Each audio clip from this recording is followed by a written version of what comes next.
Welcome to the second episode of Regional Recipes on Delhi Shop.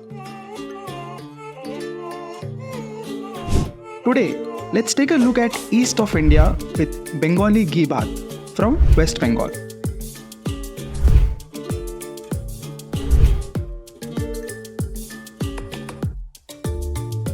Ghee Bhath is a signature Bengali pulao prepared with veggies and nuts, and it tastes on the sweeter side.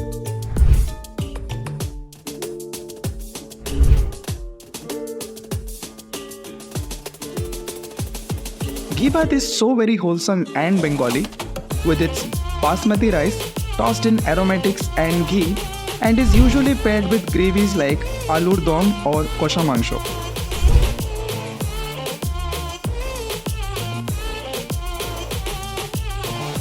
If you like ghee bhath or other Bengali dishes such as chingdi malai curry or kalakan for something sweet, check out Delhi Shop with over 350 plus recipes for cuisines all over the world.